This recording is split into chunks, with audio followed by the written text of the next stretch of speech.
बिहार से महागठबंधन हो गया समाप्त। तेजस्वी प्रसाद यादव और मुकेश सहनी के बीच का रिश्ता टूटने का मिल गया संकेत। वीआईपी की समीक्षात्मक बैठक से हो गया खुलासा। नीतीश कुमार को भी दे दिया गया मुकेश सहनी की ओर से 3 महीने का अल्टीमेटम। हर हाल में हर महिलाओं को दिलाएंगे 2 लाख रुपए। दोस्तों नमस्कार, मैं हूं आपका दोस्त एसके चौधरी। मुकेश सहनी की ओर से वीआईपी पार्टी की ओर से बीते दिन समीक्षात्मक बैठक आयोजित किया गया था पटना के मौर्या होटल में। दोस्तों वह बैठक आयोजित करने का मुख्य उद्देश्य था कि करारी हार आखिर इस बार के विधानसभा के चुनाव में क्यों मिली है। तमाम उम्मीदवार जो वीआईपी के टिकट पर चुनाव लड़े थे उन्हें सभी को बुलाया गया था और तमाम उम्मीदवार भी उपस्थित थे, जो समीक्षात्मक बैठक के बाद बाहर निकलते ही मीडिया के सामने बयान दिए और बयानों से स्पष्ट हो गया कि तेजस्वी प्रसाद यादव और मुकेश सहनी के रिश्ते अब टूटने वाले हैं। वहीं पर महागठबंधन भी बिहार में समाप्त हो गया है, इसका भी वीआईपी नेताओं की ओर से खुलासा कर दिया गया है। साथ ही साथ नीतीश कुमार को भी, जो बिहार के मुख्यमंत्री बने हैं 10वीं बार, उन्हें 3 महीने का अल्टीमेटम वीआईपी के ओर से दे दिया गया है। आइए दोस्तों आज के वीडियो में हम चर्चा करते हैं कि महागठबंधन बिहार से समाप्त हो गया, साथ ही साथ वीआईपी की क्या रणनीति है। लेकिन इससे पहले अगर आपने अभी तक हमारे इस चैनल शौर्या हिंदी न्यूज़ को सब्सक्राइब नहीं किए होंगे तो कृपया अभी सब्सक्राइब कर लेंगे।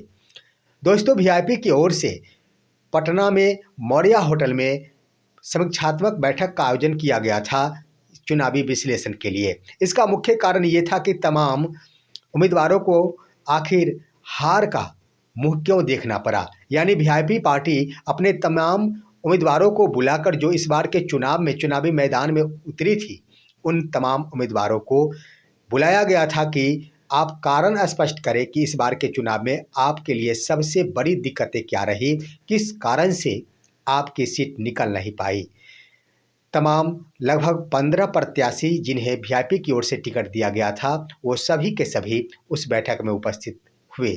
इसका सीधा सीधा अर्थ ये भी गया कि तमाम प्रत्याशी यहाँ पर उपस्थित हुए। इसका मतलब है कि प्रत्याशी अभी भी वीआईपी सुप्रीमो मुकेश सहनी के साथ है और उनके दिशा निर्देशों का पालन कर रहे हैं।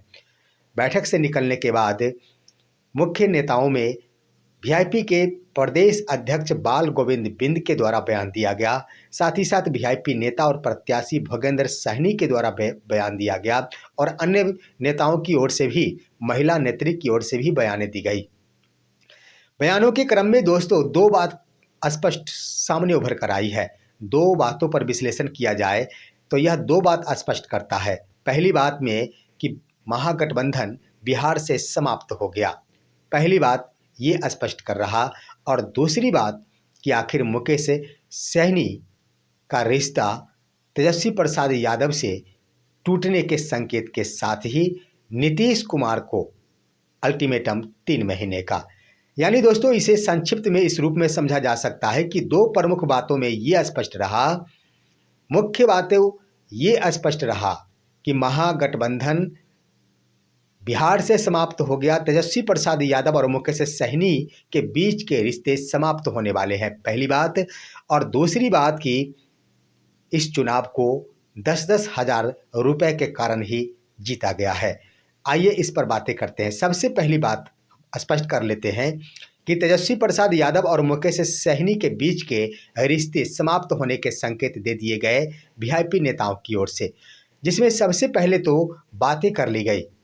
बातें की गई बाल गोविंद बिंद, जो वीआईपी के प्रदेश अध्यक्ष हैं, उनकी ओर से। उन्होंने कहा कि मैंने कुछ गंवाया नहीं है।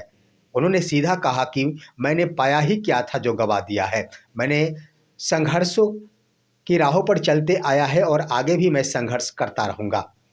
साथ ही साथ उन्होंने बीते बातों पर कुछ कहने से इनकार करते हुए कहा, एक बातें स्पष्ट की उन्होंने कि यहाँ पर जमीनी स्तर पर महागठबंधन में आपसी समन्वय का अभाव दिखा, जिसके कारण चुनाव हारना एक प्रमुख कारण बना।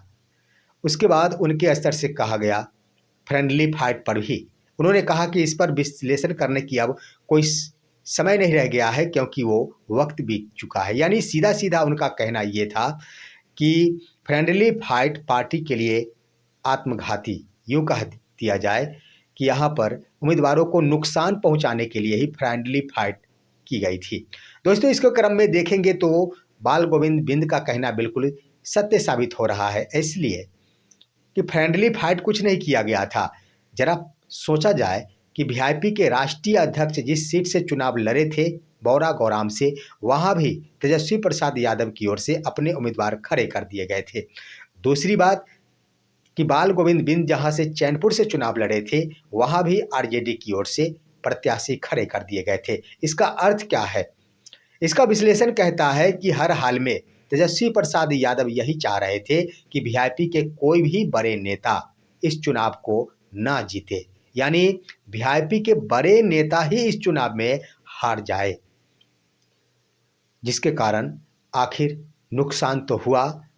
वीआईपी को कोई ज़्यादा नुकसान नहीं कहा जाएगा, लेकिन वैसा नुकसान जो जीवन में कभी भी आरजेडी को नहीं हुआ था, वो देखने को मिला। अब आइए दोस्तों, यहाँ पर वीआईपी नेता भोगेंद्र सहनी की ओर से भी बयान दिया गया। उन्होंने तो स्पष्ट कर डाली कि बिहार से महागठबंधन समाप्त हो गया है। उन्होंने कहा कि इंडिया गठबंधन है, हमारी पार्टी भी इंडिया गठबंधन के साथ है, परंतु महागठबंधन के साथ नहीं है। यूँ कह दिया जाए कि बिहार से महागठबंधन ही समाप्त हो गया है।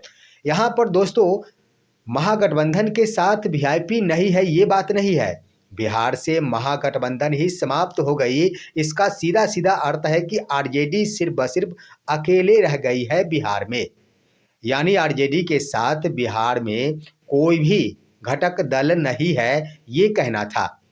हालांकि उन्होंने इस पर सफाई देने की भी कोशिश की और सफाई भी दिया कि यह महागठबंधन बनाया गया था बिहार चुनाव को लेकर, इसलिए महागठबंधन समाप्त हो गया है। जब चुनाव समाप्त हो गया तो महागठबंधन निश्चित रूप से समाप्त हो गया।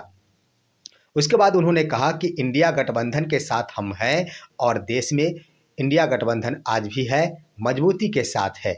यानी कहने का अर्थ था कि अब लोकसभा का चुनाव आने वाला है। उन्होंने स्पष्ट कहा कि यह केंद्रीय चुनाव होने वाला है और हम लोग इंडिया गठबंधन के साथ है, मजबूती के साथ आज भी इंडिया गठबंधन है।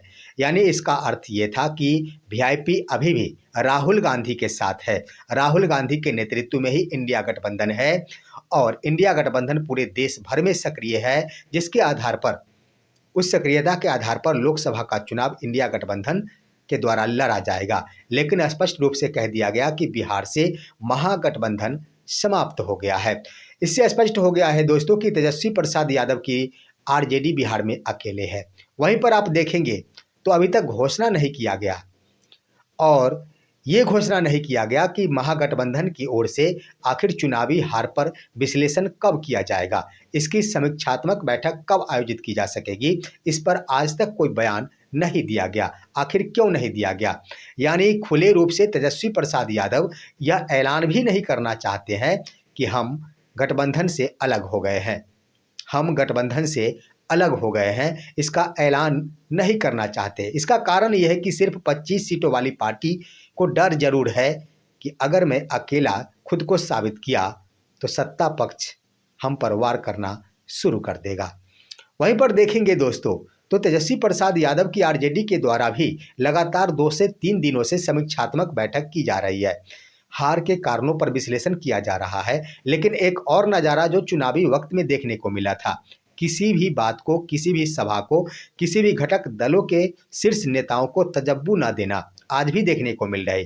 तेजस्वी प्रसाद यादव की पार्टी के तमाम नेता आखिर हार की समीक्षात्मक बैठक में बैठे हुए थे और विचार विमर्श कर रहे थे, परंतु अचानक ही तेजस्वी प्रसाद यादव दिल्ली के लिए रवाना हो गए।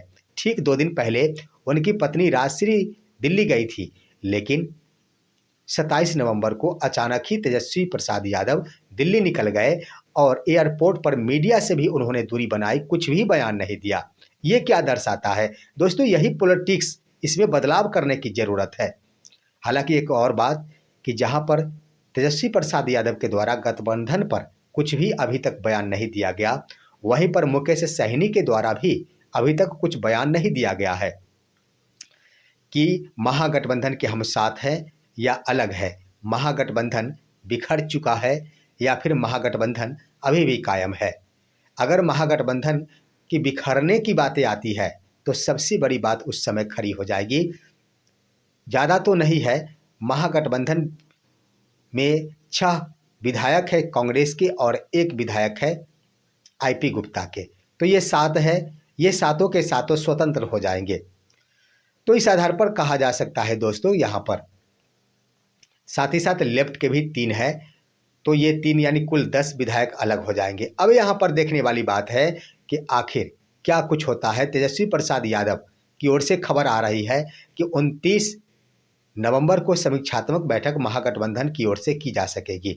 तो आखिर समीक्षात्मक बैठक की जा सकेगी, ये अचानक क्यों, जब तेजस्वी प्रसाद यादव इससे पहले बैठक की बातें नहीं की, जब मुकेश सहनी ने बैठक कर डाली, उधर दिल्ली में कांग्रेस के द्वारा बैठक कर ली गई, उधर आप देखेंगे तो आईपी गुप्ता के साथ दीपांकर भट्टाचार्य की मुलाकात हो गई, लेकिन अभी तक तेजस्वी प्रसाद यादव के साथ अन्य घटक दलों के शीर्ष नेताओं के साथ मुलाकातें नहीं हुई है। आखिर यह क्या दर्शा रहा है।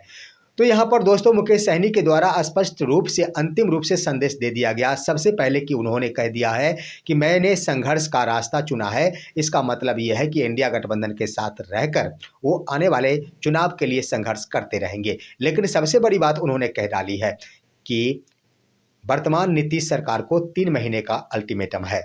तमाम जो चुनाव के दरमियान वादे किए गए थे कि बिहार के हर जीविका दीदियों को 2-2 लाख रुपए दिए जाएंगे, शेष 1,90,000 रुपए बच गए हैं।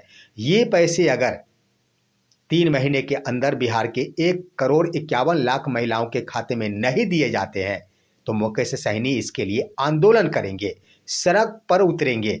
ये बयानें दे दी गई है वीआईपी नेताओं के द्वारा।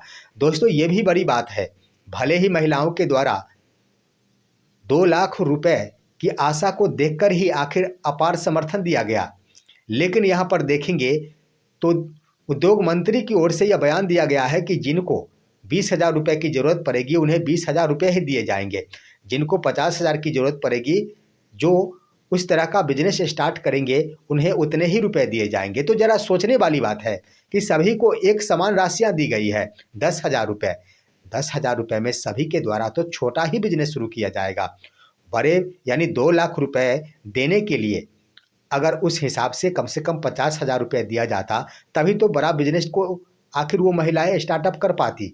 लेकिन सभी को 10,000 रुपये दिए गए और उसके बाद कहा जा रहा है कि अगर कोई बकरी पालन कर रहा है तो उन्हें 20,000 रुपये की ही आवश्यकता है। इसका क्या मतलब हुआ। तो यहाँ पर ये दर्शा रहा है कि सरकार चाहेगी कि 10 से 20,000 रुपये दे देकर तमाम महिलाओं को किनारे कर दिया जाए। इसी पर विराम लगाने के लिए मुकेश सहनी की ओर से यह योजना तैयार की गई है कि बिहार के हर महिलाओं को 1,90,000 रुपये देना होगा। इसके लिए सड़क पर उतरेंगे, सड़क पर आंदोलन करेंगे, महिलाओं के साथ आंदोलन करेंगे, सदन तक भी आंदोलन करेंगे। ये बातें कह दी गई है। हालांकि देखना उचित होगा कि आने वाले दिनों में आखिर क्या होता है। तेजस्वी प्रसाद यादव का क्या बयान आता है महागठबंधन को लेकर, मुकेश सहनी का क्या बयान आता है, ये देखना दिलचस्प हो गया। लेकिन एक बड़ा कदम मुकेश सहनी की ओर से उठा लिया गया कि इतनी करारी हार के बाद भी वो तमाम 1,51,00,000 महिलाओं के साथ खड़े होने की बातें कह डाली है। ये बहुत बड़ी बात है। आप इस पर क्या कहेंगे, अपनी राय कमेंट के माध्यम से दीजिए। हमारे इस वीडियो को लाइक कीजिए और अन्य दोस्तों के पास शेयर कीजिए और आप दीजिए अपने दोस्त को इजाज़त। हम फिर मिलेंगे आपसे अगले वीडियो में, तब तक के लिए नमस्कार।